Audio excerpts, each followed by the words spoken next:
African accent bouncer By the Mukai Krata I say By Nene Kakalang the cry give left Bakong Lola Great I love side guide on your Audio Sarina I ahoya On nine Hakukai Ukraine the boys are Athakayonai rasema ani I the pray like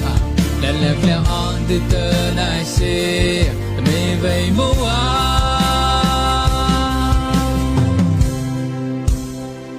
Kai Ukraine I see the spell clear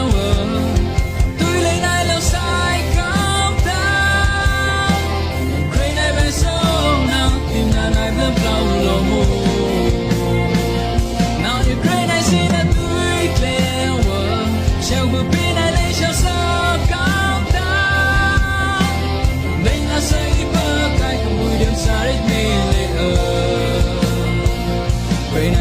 So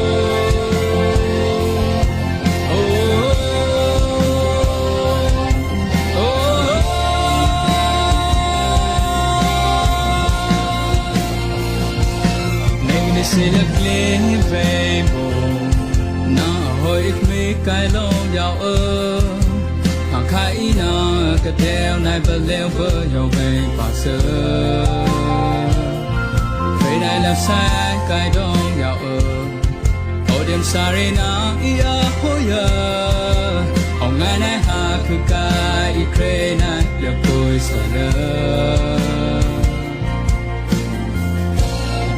Kayonai rasema ni I the pray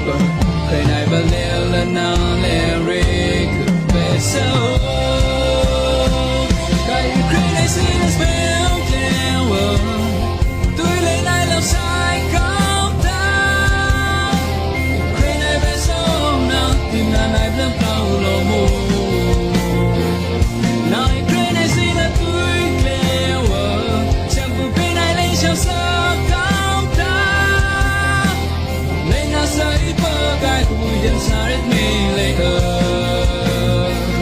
When I met so.